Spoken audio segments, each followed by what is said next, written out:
하나님 말씀 봅니다. 구약 성경 이사야 45장입니다. 이사야 제 성경으로 구약 1022쪽입니다. 1022쪽 이사야 45장입니다.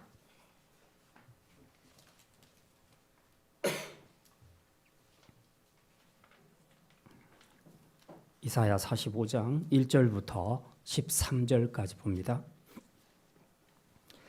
여호와께서 그의 기름 부음을 받은 고레스에게 이같이 말씀하시되 내가 그의 오른손을 붙들고 그 앞에 열국을 항복하게 하며 내가 왕들의 허리를 풀어 그 앞에 문들을 열고 성문들이 닫히지 못하게 하리라.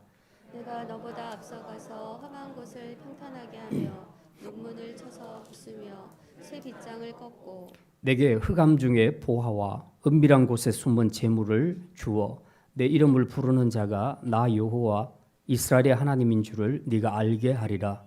내가 나의 종 야곱 내가 택한 자 이스라엘을 위하여 내 이름을 불러 너는 나를 알지 못하였을지라도 내게 칭호를 주었노라. 나는 여호와라. 나 외에 다른 이가 없나니 나밖에 신이 없느니라. 너는 나를 알지 못하였을지라도 나는 내 띠를 동일 것이요 해 뜨는 곳에서든지 지는 곳에서든지 나밖에 다른 이가 없는 줄을 알게 하리라. 나는 여호와라 다른 이가 없느니라. 나는 빛도 짓고 어둠도 창조하며 나는 평안도 짓고 환난도 창조하나니 나는 여호와라. 이 모든 일들을 행하는 자니라 하였노라. 하늘이여 위로부터 공의를 뿌리며 구름이여 의를 부를지어다. 땅이여 열려서 구원을 싹트게 하고 공의도 함께 움돋게 할지어다. 나 여호와가 이 일을 창조하였느니라. 질그릇 조각 중 한 조각 같은 자가 자기를 지연이 씨와 더불어 다툴진대 화 있을진저 진흙이 토기장이에게 너는 무엇을 만드느냐 또는 네가 만든 것이 그는 손이 없다 말할 수 있겠느냐. 아버지에게는 무엇을 낳았소 하고 묻고 어머니에게는 무엇을 낳으려고 해산의 수고를 하였소 하고 묻는 자는 화 있을진저. 이스라엘의 거룩하시니 곧 이스라엘을 지으신 여호와께서 이같이 이르시되 너희가 장래 일을 내게 물으며 또 내 아들들과 내 손으로 한 일에 관하여 내게 명령하려느냐. 내가 땅을 만들고 그 위에 사람을 창조하였으며 내가 내 손으로 하늘을 펴고 하늘의 모든 군대에게 명령하였노라. 같이 읽습니다. 내가 공의로 그를 일으킨지라 그의 모든 길을 곧게 하리니 그가 나의 모든 성읍을 건축할 것이며 사로잡힌 내 백성을 값이나 가품이 없이 놓으리라. 만군의 여호와의 말이니라 하셨느니라. 아멘. 이번 주 성경 읽기는 열왕기하 21장 한 장 읽고요. 거기에 관련되는 미가서 그리고 이사야 40장부터 54장까지 읽게 되겠습니다. 오늘은 그 중에서 이사야 45장 말씀 생각합니다. 우리는 종종 주변의 역사를 보면서 하나님의 역사를 주관하시는 분이 맞을까 하는 의문을 가질 때가 있습니다. 주로 어떤 때입니까? 어떤 역사가 합리적으로 진행되지 않는다. 그랬을 때에 이건 참 이상하다. 왜 악한 부자들은 더 잘 살고 오래 살고 그리고 믿음으로 사는 가난한 자들은 더 힘들게 살까? 왜 김일성이나 김정은 같은 이런 악당들은 오랫동안 그 권세를 누리고 죽지 않고 살까? 이런 여러 가지 의문들이 들게 됩니다. 그래서 하나님이 이 세상 역사를 주관하시는 분이 아니라는 이런 의구심을 가질 때가 있습니다. 만약에 이 역사의 주관자가 하나님이라는 생각을 우리가 하지 않게 된다면 남는 것은 세상은 우연히 돌아간다. 그리고 힘의 원리로 약육강식의 원리로 진행되는 것이 세상 역사다. 이렇게 결론 내릴 수밖에 없습니다. 그래서 우리 인생의 모든 역사관은 사실은 세계관에서 비롯됩니다. 세계를 어떻게 인식하느냐에 따라 역사를 해석하는 것이 달라지기 때문에 그렇습니다. 만약에 하나님이 이 세상을 주관하시는 역사의 주관자가 아니라고 한다면 우리는 더 이상 하나님을 믿을 필요도 없고 또 미래에 대한 소망을 가질 수도 없습니다. 그래서 오늘은 우리가 보는 역사가 정말 하나님이 운영하는 것이 맞는지 그리고 그게 하나님이 맞다면 그 증거는 무엇인지 확인해 보는 시간을 가졌으면 합니다. 물론 이건 철저히 우리 생각이 아니라 우리가 믿고 있는 말씀, 하나님이 우리에게 주신 말씀을 근거해서 우리가 함께 이 사실을 생각해 보려고 합니다.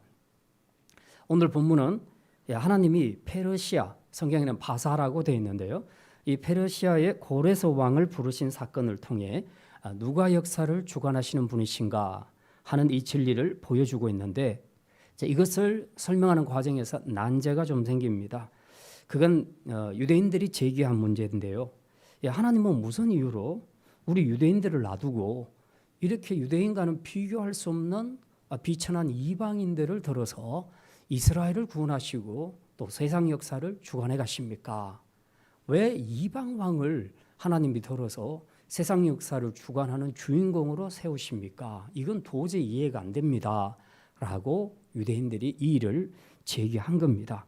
그래서 하나님께서 이제 이사야의 입을 통해서 이 질문에 대한 명쾌한 답을 주십니다. 그래서 오늘은 그 내용이 뭔지, 그리고 어떤 점에서 하나님이 우리의 창조주 되시고 또 역사의 주관자가 되시는지 오늘 함께 말씀을 살펴보도록 하겠습니다. 첫 번째 말씀입니다. 하나님은 불신자도 사용하시는 역사의 주이십니다. 한번 따라합시다. 불신자도 사용하시는 역사의 주이십니다. 1절부터 8절까지 보면요, 하나님이 고레스 왕을 들어서 사용하시는 내용이 소개되고 있는데요. 1절에 보면 이렇게 기록이 되어 있습니다. 우리 1절 말씀만 같이 읽겠습니다. 여호와께서 그의 기름 부음을 받은 고레스에게 이같이 말씀하시되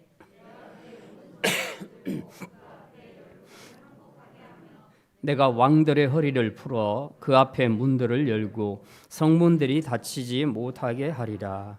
여기 보면 굉장히 놀라운 표현들이 몇 가지 나옵니다. 먼저는 하나님이 이방 왕인 고레스에게 기름을 붓는다. 기름 붓는 것은 우리 구약에 누구에게 붓습니까?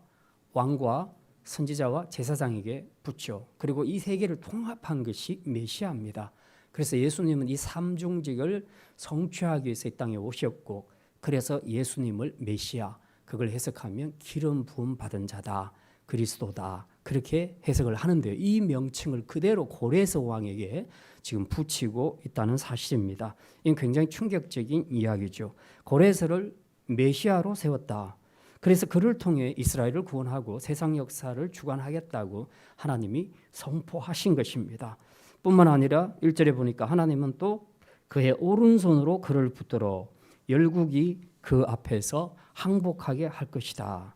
이렇게 말씀합니다. 무슨 말입니까? 하나님이 고레스를 들되 오른손, 이거는 권능을 이야기합니다. 하나님의 오른손으로 고레스를 꽉 잡고 이제 이 모든 정복하려는 바벨론과 그 모든 열국을 완전히 하나님이 정복하시겠다, 그런 얘기입니다. 뿐만 아니라 또 보니까 1절에 내가 왕들의 허리를 풀어 그 앞에 문들을 열고 성문들이 닫히지 못하게 하겠다, 이렇게 말씀합니다. 무슨 말입니까? 이제 고레스가 정복하려고 하는 나라들마다 그 왕들을 대적하는 그 왕들의 허리에서 힘을 다 빼버리겠다, 하나님께서 약화시키겠다는 겁니다. 그리고 그들의 적들이 성문을 닫았을지라도 열리도록 그렇게 하나님께서 고레스 가는 길을 다 열어주시겠다, 그렇게 말씀합니다. 무슨 말입니까? 하나님이 오른손에 붙들어 쓰시는 이 고레스의 군대의 힘이 그만큼 막강하다 하는 것을 보여줍니다. 자, 뿐만이 아니고 2절에 보면 이렇게 기록합니다. 내가 너보다 앞서가서 험한 곳을 평탄하게 하며 논문을 쳐서 부수며 쇠빗장을 꺾고, 고레스가 정복하려고 하는 곳마다 하나님이 미리 가셔가지고 길을 다 닦아놔 버리신다. 마치 그 예수님이 오실 때 세례 요한이 그 모든 길을 평탄케 하는 것처럼 하나님께서 이 고레스가 정복하려는 그 나라마다 하나님이 먼저 가셔서 거기서 모든 길을 다 평탄케 한다. 그래서 논문은 쳐부숴버리고 쇠빗장도 다 꺾어버리시고, 그래서 이 고레스가 정복하는 것을 아주 수월하게 만들어 주신다, 그런 것들을 의미합니다. 그래서 실제로 고레스가 바벨론을 정복할 때에 피 한 방울 흘리지 않는 무혈 입성을 하게 됩니다. 이렇게 한 이유가 바벨론 백성들과 그 나라의 그 사제들이, 그 종교를 믿는 사제들이 당시 지도자였던 나부디누스에게 배신감을 느끼고 이제 그들과 미리 약조를 한 다음에 고레스에게 그냥 문을 열어줘 버립니다. 성문을. 그래서 전쟁 하나도 하지 않고 그대로 바벨론을 정복하게 되는 것을 우리가 보게 됩니다. 이처럼 하나님은 고레스가 가는 길에 왕의 허리를 풀어놓으셨다. 그 왕들이 힘을 못 쓰도록 허리에서 힘을 다 빼셨다. 그렇게 말씀하고 있습니다. 또 3절에 보면 내게 흑암 중에 부하와 은밀한 곳에 숨은 재물을 준다. 이렇게 말씀하시는데, 자, 이 말은 고레스가 정복한 나라마다 엄청난 전리품을 얻게 될 것이라고 하나님이 그렇게 말씀하십니다. 자, 그러니까 1절에서 3절까지 읽어보면 굉장히 놀랍습니다. 이방 왕 고레스를 하나님이 이렇게까지 사용하시는가, 이렇게까지 높이시는가. 그러니까 이게 유대인들 입장에서 볼 때는 굉장히 충격적인 사건이었습니다. 사실 이 정도면요, 그 하나님의 마음에 합하다고 했던 다윗 같은 사람에게나 이런 일이 일어나면 이건 참 잘 어울린다 이렇게 생각할 수 있는데, 이 이방 왕에게 하나님이 이 정도로 대우를 하신다는 것은 이건 유대인들에게는 굉장히 충격적인 일이죠. 그래서 유대인들이 이게 이해가 안 됐던 겁니다. 그래서 하나님의 역사 진행의 이의를 제기합니다. 왜 유대인 왕을 놔두고 하필이면 비천한 이방 왕을 들어서 쓰시는가? 그것도 우리 민족 이스라엘을 구원하기 위해 그렇게 하나님이 이방 왕을 쓰실 수가 있는가? 이제 그렇게 의문을 제기한다는 것입니다. 우리도 가끔씩 하나님의 그 역사 진행에 의문을 제기할 때가 많지요. 6.25 때 그 메가드 장군이 인천 상륙 작전을 지시하면서 만약 그것이 그대로 북진이 성공됐더라면 아마 지금 우리는 남북 통일이 되어서 그렇게 살고 있을 겁니다. 근데 하필이면 그때 중공군이 인해 전술로 쳐내려 오게 되죠. 그렇게 해서 이 한반도에 참으로 지금 이 원치 않는 휴전선이 그어지게 되고 남북 분열이 거의 고착화된 그런 상태로 우리가 지내게 됩니다. 하나님이 우리나라를 지켜주시려면 좀 깔끔하게 마무리를 해주시지 왜 다 잘 되다가 마지막에 중공군을 허락하셔서 이렇게 하셨을까? 이제 이런 의문을 우리가 가질 수가 있습니다. 여기에 대한 답은 우리가 지금으로서는 찾기가 어렵고요. 또 어느 정도는 또 해석을 할 수 있는 부분도 있습니다. 자, 중요한 것은 우리는 보이는 것, 결과만 보고 해석하는 것이 우리 인간의 한계라는 것입니다. 그러니까 하나님을 생각할 때도 많은 경우 우리는 우리 인간의 제한된 사고 안으로 하나님을 집어넣으려고 생각을 합니다. 그러니까 이 유한자가 무한자를 파악할 수는 없는 겁니다. 바닥을 기는 1차원의 개미가 하늘을 나르는, 창공을 나르는 독수리를 어떻게 이해할 수 있겠습니까? 이해가 안 되는 거죠. 마찬가지로 무한자이신 신이신 그 하나님은 피조물인 유한자인 우리 인간의 사고 안에서 해석되어질 수 있는 분이 아니라는 것을 우리가 기억해야 합니다. 오히려 그분은 우리의 관점을 초월해서 당신의 뜻을 따라 스스로 주권적으로 일하시는 분이라는 사실입니다. 사실 그동안 하나님은 범죄한 이스라엘을 심판하기 위해서 70년간 그 바벨론에게 붙였습니다. 그리고 그들을 연단시켜 왔습니다. 그리고 이제 약속한 70년이 다 돼가면서 하나님께서는 이스라엘을 위한 또 다른 역사를 준비하고 계셨습니다. 그게 바로 바사왕 고레스를 들어서 교만한 바벨론을 멸절시키는 것이었습니다. 하나님이 당신의 구원 역사에서 언제 누구를 들어 어떻게 쓰실 것인가, 이건 아무도 모르고요, 하나님만 아십니다. 그리고 하나님이 유대인을 들어 쓰건 이방인을 들어 쓰건 간에 그건 하나님의 뜻입니다. 그래서 우리는 이런 하나님을 역사의 주라 혹은 역사의 주관자라 그렇게 말하는 것입니다. 그렇다면 이 역사의 주관자이신 하나님이 고레스를 들어서 쓰실 때는 나름대로 이유가 있지 않겠습니까? 감독이 멀쩡히 달지는 선수를 불러들이고 벤치로 불러들이고 다른 선수, 뜻밖의 선수를 내보낼 때는 이유가 있지 않겠습니까? 자, 하나님은 왜 이 고레스를 들어 쓰셨는가? 오늘 본문에서 두 가지 이유를 밝히고 있습니다. 하나는 고레스로 하여금 하나님을 알게 하기 위함이라. 그게 3절 하반절에 나와 있습니다. 3절 하반절에 보면 내 이름을 부르는 자가 나 여호와 이스라엘의 하나님인 줄을 네가 알게 하리라. 하나님께서 고레스를 지명하여 부르셔서 열국을 정복하게 하시고 또 열국의 보물을 그에게 주신 것은 고레스로 하여금 여호와가 누군지, 이스라엘의 하나님이 누군지를 알게 하기 위해서라. 이게 첫 번째 목적이라고 말씀하고 있습니다. 그래서 실제로 이 고레스는 진짜 이 사건을 통해서 막 자기가 가는 곳마다 다 이기고 성문들 다 열어주고 막 정복이 되니까 자기도 깜짝 놀란 거예요. 이게 무슨 일인가. 예. 그런데 나중에 그 자기 배후에 하나님이 있다는 것을 고레스가 알게 됩니다. 자, 그게 에스라 1장과 6장에 보면요, 고레스가 이렇게 고백을 합니다. 자기에게 이 큰 일을 행하신 분이 이스라엘 하나님 여호와라는 것을 그가 확실하게 깨닫게 돼요. 그래서 이스라엘 백성들의 예루살렘 귀환을 허락해 줄 뿐만 아니라 그들이 가서 예루살렘 성전을 짓는 것을 적극적으로 돕겠다고 그렇게 약속을 해주는 겁니다. 그때 살아계신 그 하나님을 자기 입으로 고백하는 내용이 에스라 1장과 6장에 나오는 것을 우리가 보게 됩니다. 자, 두 번째, 하나님이 고레스를 들어쓴 이유는 뭔가? 이스라엘의 구원을 위함이었다는 것입니다. 4절에 보면 이렇게 기록합니다. 내가 나의 종 야곱, 내가 택한 자 이스라엘, 곧 너를 위하여 내 이름을 불러 너는 나를 알지 못하였을지라도 내게 칭호를 주었노라. 하나님이 고레스를 부르신 것은 고레스 자신을 위한 것이거나 아니면 페르시아의 번영을 위해서 하나님이 세우신 것이 아니라는 겁니다. 뭘 위해서라고 합니까? 전적으로 하나님이 택하신 이스라엘의 구원을 위하여 하나님이 고레스를 그 하나님의 구원의 도구로 사용하셨다. 그렇게 말씀하고 있습니다. 그래서 이것 때문에 하나님은 고레스가 사실 하나님을 잘 몰랐죠. 몰랐는데도 불구하고 그에게 칭호를 주시고 5절에 보면 너는 나를 알지 못하였을지라도 나는 네 띠를 동일 것이라. 아까 1절에서 우리 열왕들의 허리를 풀으셨다. 하나님이 그렇게 말씀하셨는데 대적하는 왕들에게서 힘을 빼버린다는 그런 얘기죠. 그런데 오늘 여기 5절에 보면 하나님께서 고레스의 허리띠를 동이신다. 그렇게 말합니다. 반대로 하나님이 고레스에게 힘을 실어주신다. 그렇게 이제 말씀하고 있습니다. 그래서 결과적으로 어떻게 됐는가? 6절에 보면요, 이렇게 나와 있습니다. 우리 같이 읽겠습니다.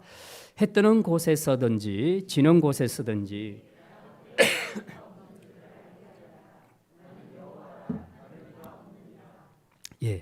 이게 바로 하나님이 고레스를 들어쓰신 이유입니다. 결과적으로 이 두 가지 이유 때문에 하나님께서 고레스를 들어쓰셨는데 고레스나 또 많은 주변의 그 고대 근대 국가들이 뭘 깨닫게 됐느냐? 해 뜨는 곳에서나 해 지는 곳에서나 세상에는 여호와 한 분밖에 없다 하는 것을 깨닫게 됐다는 겁니다.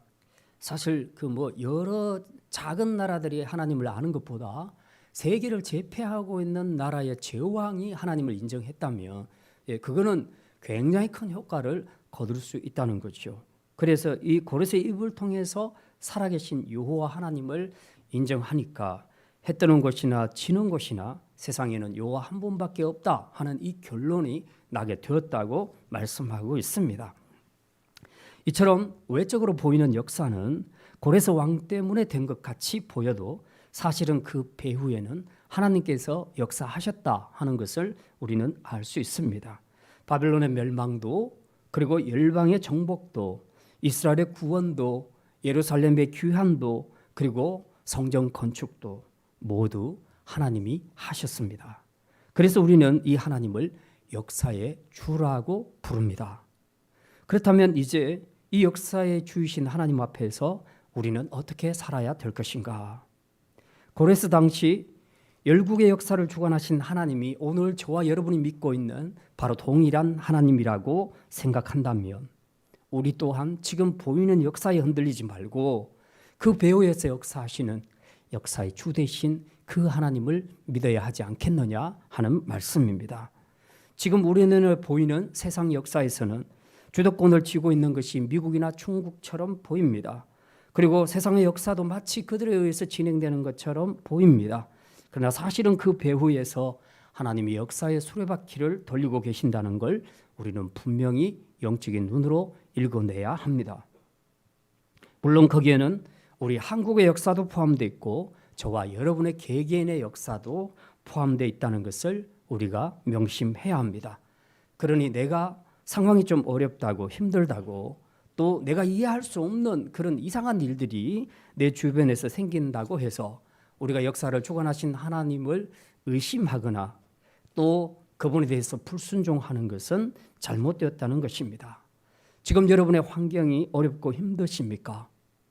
믿음으로 살려고 정말 최선을 다해서 노력하는데도 뭔가가 잘 안 되고 꼬이십니까? 그런데도 불구하고 안 믿는 불신자들은 훨씬 더 여러분보다 잘 되고 성공하고 그래서 여러분의 마음이 흔들리십니까? 물론 나에게 실패와 좌절이 계속될 때는 일단 그 원인을 나와 하나님 관계에서 점검해 보는 것은 중요합니다. 그러나 그냥 내 상황이 어렵다는 이유 하나 때문에 섣불리 하나님의 선한 역사를 의심하고 우리가 불순종의 자리에 서는 것은 믿음이 없는 행위라는 것입니다. 그러므로 어떤 상황에서도 우리가 이해할 수 없는 그런 환경에 처할 때에도 우리는 우리를 사랑하시고 우리 위해서 선을 준비하시는 하나님을 끝까지 믿으시고 나아가시기를 바랍니다. 두 번째 말씀입니다. 하나님은 창조의 주십니다. 한번 따라합시다. 하나님은 창조의 주십니다. 7절 우리 같이 읽겠습니다. 7절 말씀. 나는 빛도 지고 어둠도 창조하며 나는 평안도 짓고 환난도 창조하나니 나는 여호와라 이 모든 일을 행하는 자니라 하였노라. 자, 이 말씀은 무슨 말입니까? 하나님을 모든 걸 다 짓는데요. 특히 상반되는 모든 음향을 다 하나님이 짓는다고 말씀합니다. 이 말씀은 모든 만물이 하나님의 주권 아래에서 지어지고 이루어진다 하는 것을 의미하고 있습니다. 실제로 우리 삶에 존재하는 빛과 어둠 그리고 평안과 환난 이 모든 건 전부 하나님이 짓는다 그렇게 말씀합니다. 그리스 로마 신화를 읽어보시면 거기는 굉장히 많은 신들이 나옵니다. 그리고 그 신들은 각각 자기가 주관하는 특정 영역들이 있습니다. 가령 포세이돈은 바다의 신입니다. 그래서 그는 바다에서는 엄청 힘을 쓰는데 다른 영역에 가면 힘을 쓰지 못합니다. 그러니까 사실 능력 면에서 인간과 좀 차이가 있다는 것뿐 그리스 로마 신화에 나오는 신들은 인간과 별로 다를 것도 없어요. 윤리적으로도 엄청 타락합니다. 그러니까 이런 신들을 신으로 그 당시에 사람들이 섬기고 있었다는 겁니다. 자, 그런데 우리 인간도 한 사람이 모든 능력을 다 갖춘 사람은 없습니다. 우리 교회도 박사님이 계시지만 박사가 자기 영역에서 박사지 다른 부분을 다 알고 있는 것은 아니지 않습니까? 맞죠? 그렇다고 합니다. 본인도. 다른 분야에 가면 다 문외한이 되는 겁니다. 고대 근동 사람들의 신 개념도 똑같아요. 그래서 그리스 로마 신화를 믿는 사람들이나 또 고대 근동 사람들에게는 이게 유일신이라는 거 이게 상상이 불가한 겁니다. 그냥 여러 신이 있어서 각 영역을 맡으면 되지 우리말로 분업을 하면 되는데 또 그것이 맞다고 생각을 하는데 무슨 세상에 한 신이 있어서 모든 걸 다 해. 우리 성경적인 용어로 말하면 전능하신 분이야. 이거는 자기들이 상상 밖입니다. 있을 수 없다고 생각을 하는 겁니다. 그러니까 이 사람들이 다신론에서 벗어날 수가 없었던 것입니다.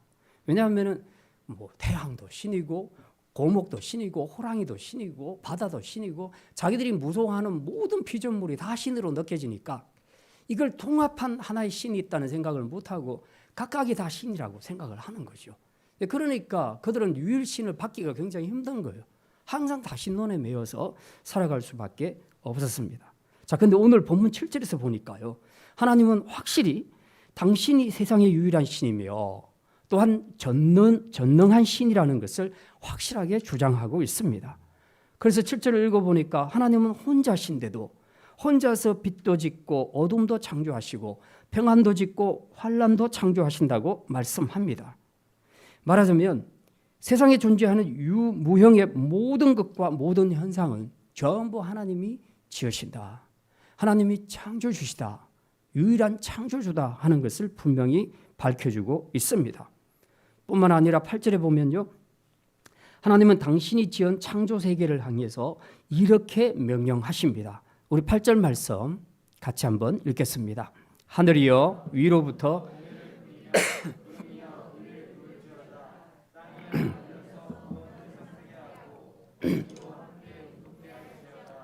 나 여호와가 이 일을 창조하였느니라. 하늘, 구름, 땅, 이 세 가지는 하나님이 지으신 세상을 대표하는 단어들입니다. 그리고 하나님이 이들에게 명령을 하셨다. 사람에게 명령하셨지 명령을 하셨다는 것은 하나님이 온 세상을 창조하시고 다스리시는 분이다 하는 것을 보여주고 있습니다. 그런데 하나님이 창조주로서 이들에게 뭘 명령합니까? 하늘에게는 뭘 하라 그러죠? 하늘에게는 위로부터 공의를 뿌리라. 또 구름에게는 뭘 말합니까? 의를 퍼부어라. 하늘에서 소닥비가 내려치는 것처럼 의를 퍼부어라. 그리고 땅에게는 뭘 말합니까? 입을 열고 구원과 공의를 함께 움돋게 하라. 그렇게 말합니다. 공통적으로 뭐가 나옵니까? 하나님의 공의가 나오지요. 예. 그런데 마지막에 보니까 이 땅에는 땅이 열려서, 즉 입을 열고 구원과 공의를 함께 움돋게 하라. 예, 이거는 구원과 공의는 함께 간다는 얘기입니다. 하나님의 공의가 있는 곳에 진정한 구원이 있다. 구원이 있는 곳에는 반드시 확실한 공의가 집행된다 하는 것을 이야기하고 있습니다. 실제로 하나님은 이스라엘 백성의 포로 귀환 후에 그들에게 하나님의 공의와 구원의 은총을 베풀어 주셔서 그들로 하여금 우상을 버리고 이제 그들의 삶의 공의와 정의가 편만하도록 하나님께서 역사하셨습니다. 결국 하나님은 우리 인생에 필요한 빛과 어둠 그리고 평안과 환난 이런 것들을 그때그때 지으시고 그리고 사용하실 뿐만 아니라 자기 백성에게는 구원과 공의를 넘치도록 부으시는 정말 위대한 일을 그때그때 창조하시는 하나님이다 하는 것을 우리에게 보여주고 있습니다. 그러니 우리가 믿는 하나님이 이런 하나님이니 우리가 그 하나님 앞에서 어떻게 살아야 될 것인가 우리가 깨달을 수 있지 않겠습니까? 먼저는 빛과 어둠 그리고 평안과 환난이 교체되어 우리에게 올 때 우리는 이 모든 것이 전부 하나님의 역사를 통해서 이루어진다는 것을 믿음으로 받아들여야 합니다. 이해는 못해도 받아들여야 합니다. 그러면 언젠가는 해석이 됩니다. 어둠이 찾아온다고 해서 어둠만 바라보며 실망하지 마시기를 바랍니다. 하나님은 어둠을 지어 장차 우리에게 줄 빛의 소중함을 깨닫게 하십니다. 이스라엘은 바벨론 포로 70년이라는 어둠의 터널을 지나면서 비로소 예루살렘 귀환이라는 빛 아래로 들어오게 되었습니다. 그때 깨닫는 예루살렘에서 그들이 느끼는 광명한 그 빛의 감격은 이루 말로 표현할 수 없었습니다. 그래서 엄청난 사람들이 성전을 지으면서 울었다고 하죠. 환난이 올 때 여러분은 염려 근심하지 마시기 바랍니다. 왜 나에게서 하나님이 평안을 빼앗아가냐고 여러분이 불평하지 마시기를 바랍니다. 하나님은 환난을 통해 우리가 평안의 소중함을 알게 하십니다. 우리가 6.25 전쟁을 겪으니까 평화가 얼마나 소중한 줄 잘 압니다. 사실은 우리나라 진보와 보수가 많이 갈리게 된 것이 이 연령대에서 많이 차이가 납니다. 그것이 옳다 그르다를 평가하기 전에 지금 연세가 많으신 분들은 6.25 세대를 겪으신 분들입니다. 그래서 평화가 무엇인지를 잘 알고 있는 분이에요. 그래서 전쟁이 다시는 일어나면 안 된다는 이런 생각을 갖고 있습니다. 이게 옳은 생각이면서 동시에 여기에 강박한 점도 있습니다. 젊은이들은 6.25를 겪지 않았습니다. 그래서 진정한 평화와 안정이 무엇인지를 몰라요. 그러다 보니까 그냥 개인의 자유 이런 것들만 자꾸 강조합니다. 그러다 보니까 여기서 본의 아니게 갈등들이 일어나고 있기도 합니다. 예, 어쨌든 하나님은 이런 것들을 통해서 우리가 진정한 평화가 무엇인지를 알게 하시고자 우리에게 환난을 주실 때가 있다는 것입니다. 그래서 눈물로 빵을 먹어버리지 않는 자와는 인생을 논하지 말라고 얘기하는 이야기도 바로 다 그런 겁니다. 인생의 쓴맛 단맛을 다 본 사람과 어릴 적부터 그냥 호화롭게 호식하며 자란 사람과는 인생의 깊이가 다르다는 겁니다. 과연 어느 쪽이 하나님이 만들고 싶어하는 인생인가? 우리가 이런 것들을 통해서 그런 진리를 깨달을 수 있어야 합니다. 그러므로 어둠이 있다고 환난이 있다고 이스라엘처럼 너무 원망하고 조급해하지 말고 어둠도 빛도 환난도 평안도 모두 지으시는 창조주 하나님이 우리 인생을 더 멋있게 짓기 위해 적절하게 명암을 조절하고 있다. 그렇게 생각하시기를 바랍니다. 아이들이 그림을 그릴 때에 보면 한 색만 집요하게 쓰는 아이들이 있습니다.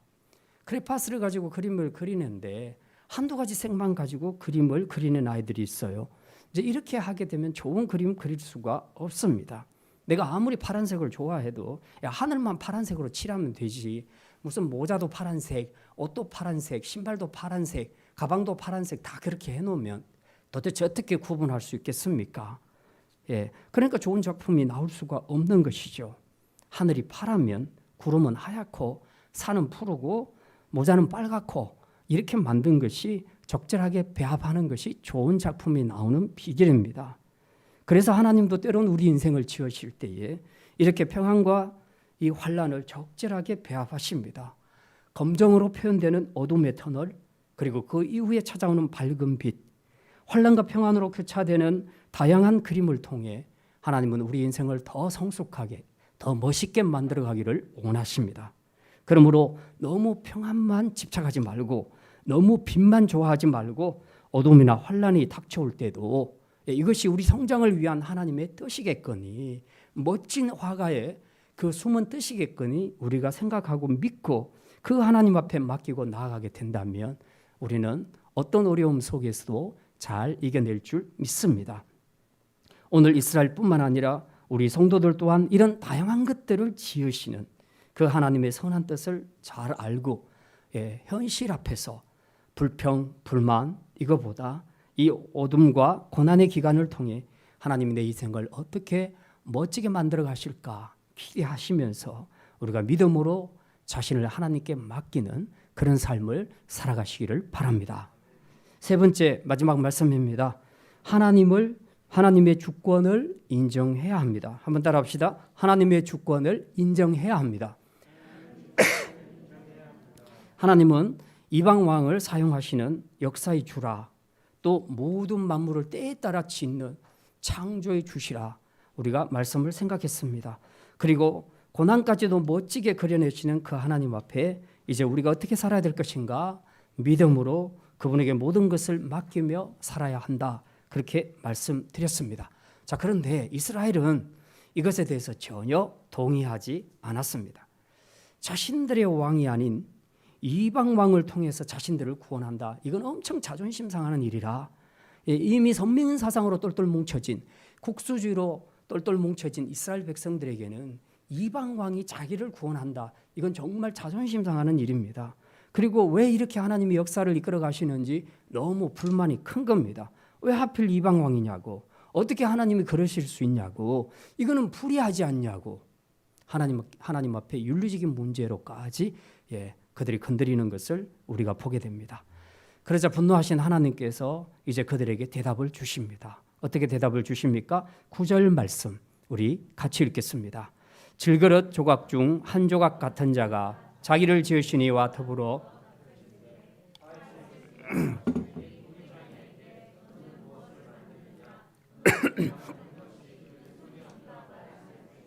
그렇죠. 그리고 10절에는 이렇게 말합니다. 아버지에게는 무엇을 낳았소? 하고 묻고 어머니에게는 무엇을 낳으려고 해산의 수고를 하였소? 하고 묻는 자는 화 있을진저. 모든 사람이 하나님의 섭리를 믿음으로 다 받아들이지는 못합니다. 그래서 그 하나님의 역사 앞에 언제나 감사하고 순종하며 살지는 않습니다. 우리 자신들도 그랬죠. 좋은 일이 생기면 감사하지만 안 좋은 일이 생기면 감사를 잘 못하고요. 못하는 정도가 아니라 하나님을 원망하고 불평하고 때로는 믿음의 자리를 떠나는 그런 결정을 하는 경우들도 있습니다. 어떤 사람들은 하나님의 창조 섭리를 무시하고요. 심지어 하나님이 하시는 일에 저항하는 그런 사람들도 있습니다. 마치 자기 아버지와 어머니에게 뭐 하려고 해산의 수고를 했습니까? 하고 묻는 어리석은 사람과 똑같다는 겁니다. 사실 종종 우리 자녀들 중에서도 보면 부모에게 너무 화가 나면 이런 말을 하더라고요. 왜 날 낳았냐? 여러분은 혹시 부모님에게 그런 말 한 적이 없습니까? 저는 생각해 보니까 한 번 있었어요. 한 번 너무 화가 나서 왜 나를 이렇게 낳았냐고. 뭐 자기 삶이 얼마나 힘들었으면 부모에게 이런 말을 할 수 있을까? 좀 이해가 안 되는 바는 아니지만 그래도 함부로 자식이 할 말은 아닙니다. 왜냐하면 모든 생명은 하나님의 허락하심 하에 태어나기 때문에 그렇습니다. 그러니까 내가 그렇게 말하는 것은 부모님을 통해서 주신 그 하나님을 원망하는 것과 똑같습니다. 마찬가지로 하나님이 하시는 이 역사에 인간이 불공평하다면서 항변하고 또 더구나 여기 9절에 말하는 것처럼 하나님이 마치 불의한 것처럼 그렇게 몰아가는 것은 아주 잘못된 일이라는 겁니다. 여기 9절에서 하나님은 분명히 밝혀주고 있죠. 너는 누구? 나는 누구? 너는 내가 만든 질그릇 조각 중 하나에 불과해. 나는 너를 만든 장인이야. 하나님은 분명히 이 정체성을 밝혀주고 있습니다. 그런데 이 질그릇 조각 중 하나 같은 그 사람이 감히 자기를 만든 장인에게, 창조주에게 어떻게 나를 이렇게 하실 수 있냐, 어떻게 저 사람을 나보다 더 높이 할 수 있냐라고 따지는 것은 그건 있을 수 없는 일이라는 겁니다. 우리가 옷을 보면요 굉장히 다양합니다. 지금도 이 자리에 앉아 계시는 여러분들의 의상을 보면요 진짜 우리나라가 패션 문화가 엄청 발전했다, 그런 것들을 많이 느낍니다. 아프리카에 가면 패션이 아주 단순합니다. 그런데 우리 한국에 오면 진짜 다양합니다. 뭐 이것은 돈 많은 사람은 좋은 옷 입고 또 아닌 사람들은 좀 안 좋은 옷 입고 뭐 이런 의미가 아니고요. 우리의 입는 용도에 따라서 옷들이 다 달라집니다. 남자들이 저처럼 공식적인 행사에 있을 때는 이렇게 양복, 정장을 입게 되죠. 여자들은 결혼식 때는 반드시 예쁜 드레스를 입게 됩니다. 그런가 하면 일상에서 편하기 위해서는 청바지를 입기도 하고요. 그리고 일할 때는 소위 작업복이라는 것을 입게 됩니다. 옷을 만들 때는 용도를 따라 다 다르게 만들죠. 그런데 작업복이 자기를 만든 사람에게, 디자이너에게 말하기를 왜 나를 양복으로 만들지 않았냐, 왜 나를 예쁜 신부가 입는 예쁜 드레스로 만들어주지 않고 이따위 작업복으로 만들었냐라고 그렇게 따지면 어떻겠습니까? 페인트 칠을 하고 건축 현장에서 흙먼지 날리는 건축 현장에서 육체 노동을 하는 사람들이 양복 입고 넥타이 메고 일하는 거 봤습니까? 제가 한 번 봤습니다. 저희 아파트 앞에 제가 이름 밝히기 좀 곤란한데 어떤 인테리어라고 하나 있어요. 그 사람에게 우리 집 문짝이 고장나서 고쳐달라고 부탁을 했더니 왔는데 양복을 입고 왔더라고요. 저 깜짝 놀랐어요. 그 더운 여름에 긴 양복을 입고 땀 뻘뻘 흘리면서 일을 하는데 저건 또 뭔가 정말 이해하기 힘든 사람들이 있어요. 근데 대부분 이런 소수의 사람 빼고는 다 정상적이잖아요. 그죠? 다 필요할 때는 거기에 만든 옷을 입는 겁니다. 여자가 집에서 요리하고 대청소하고 심지어 화장실 청소하는데 예쁜 드레스를 입고 하는 사람 봤습니까? 예쁜 신부가 입는 드레스를 입고 하는 사람 봤습니까? 그러면 우아하겠습니까? 그게? 이렇게 하는 것이 모두에게 공평하고 의로운 것입니까? 모든 결정은 용도에 따라 옷 만드는 사람이 결정하는 겁니다. 자식이 부모에게 왜 날 낳았냐, 왜 이렇게 낳았냐라고 묻는 것도 마찬가지라는 거죠. 하나님이 부모를 통해 그렇게 주셨으니 난 것인데 그걸 가지고 윤리관까지 건드려서 그렇게 하는 것은 잘못된 거라는 겁니다. 그런 자에게 하나님은 뭐가 있을 거라고요? 화 있을진저, 그렇게 말씀합니다. 뿐만 아니라 11절에서 하나님은 이렇게 말씀합니다. 이스라엘의 거룩하시니 곧 이스라엘을 지으신 여호와께서 이같이 이르시되 너희가 장래 일을 내게 물으며 또 내 아들들과 내 손으로 한 일에 관하여 내게 명령하렸냐. 요거는 여러분이 영어 성경에 있으신 분들을 읽어보면 요 해석이 약간 좀 애매하게 되어 있습니다. 오해하게끔 되어 있습니다. 나한테 묻지 마라, 나한테 명령하냐, 이제 이런 식으로 해석을 했는데요. 원래 번역은 그런 게 아니고요. 이런 겁니다. 너희가 장래 일에 대해서는 겸손히 나한테 물어라. 겸손히 나한테 물으라. 그리고 내가 내 아들들과 내 손으로 한 일에 대해서는 나한테 맡겨라. 나한테 맡겨라. 지금 오늘 11절 본문의 해석은 이런 뜻입니다. 자, 근데 그럼 왜 그래야 되는가? 왜 우리는 하나님께 물어야 하고 왜 이해가 안 되는 것은 하나님께 맡겨야 하는가? 그 이유를 12절에서 밝히고 있습니다. 12절 말씀 우리 같이 읽겠습니다. 내가 땅을 만들고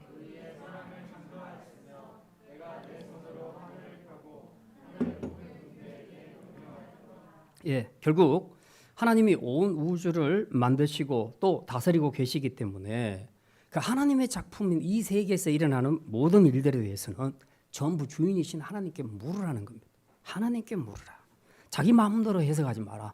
하나님께 물으라. 그렇게 말합니다. 이게 피조물의 올바른 태도라는 겁니다. 그럼 피조물 주제에 자기 마음대로 창조주를 하나님은 왜 이렇게 했을까? 왜 저렇게 했을까? 이상한 하나님이네. 그래서 내가 기독교의 하나님 안 믿는다니까. 사람들이 많이 그렇게 이야기를 합니다. 그 속에는 뭐가 있습니까? 내가 하나님보다 낫다는 거예요.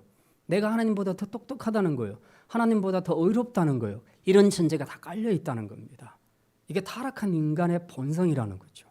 그래서 창조주 하나님과 똑같이 되는 그 아담이 선악과를 따먹고 하나님처럼 되는 바로 그것이 이런 데서 나타난다는 것입니다. 그래서 하나님은 이제 이런 관점에서 뭐라고 말합니까? 창조주에 대해서 함부로 이렇다 저렇다 판단하지 말고 겸손히 이 모든 만물을 지으신 창조주에게 와서 물어라. 그리고 하나님이 하신 일은 그냥 그분에게 다 맡겨라. 그렇게 말씀하고 있습니다. 바로 이런 관점에서 하나님은 이제 남은 이스라엘의 구원 문제도 내가 이런 식으로 풀 거야. 하나님이 그렇게 말합니다. 어떻게 푸는가 봅시다. 13절 마지막으로 같이 읽습니다. 내가 공의로 그를 일으킨지라.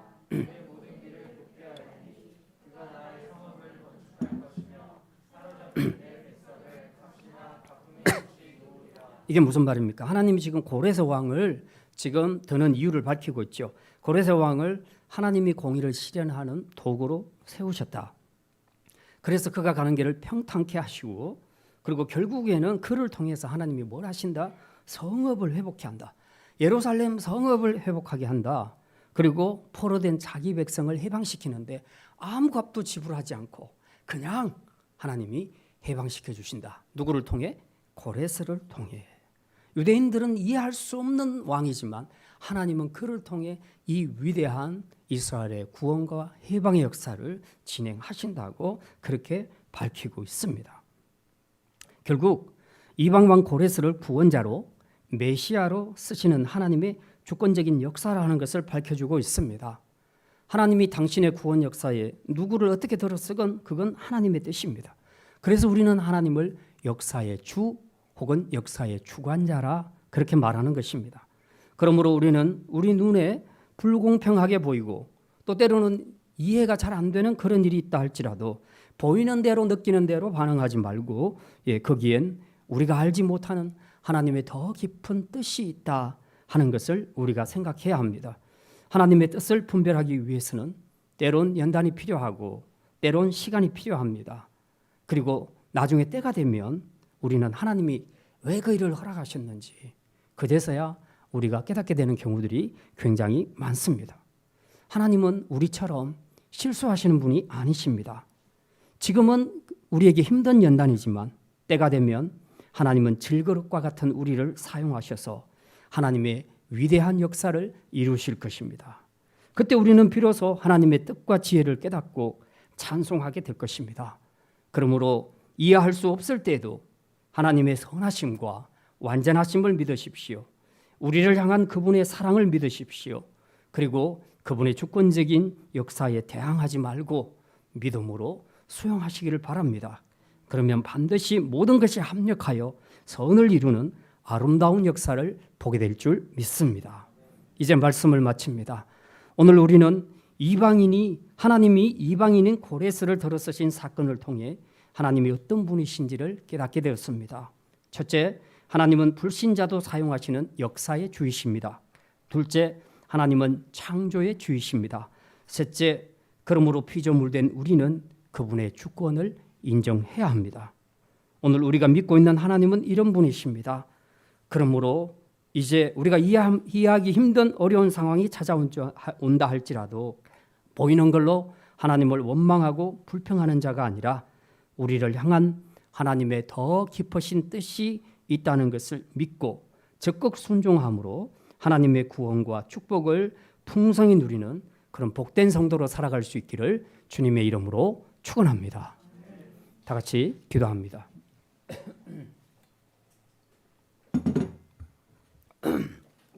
하나님, 때때로 우리가 이해할 수 없는 상황에 처한다 할지라도 세상을 창조하시고 세상 역사를 주관하시는 분이 하나님이신 줄 믿고 우리의 창조주 되시며 또 역사의 주인 되신 그분께 모든 것을 맡기며 끝까지 그분의 말씀과 인도하심에 순종함으로 나아가 하나님의 일하심을 보고 축복을 누리는 복된 믿음의 성도들 되게 하여 주시옵소서. 감사드리며 이 모든 말씀 우리 주 예수 그리스도의 이름으로 기도드립니다. 아멘.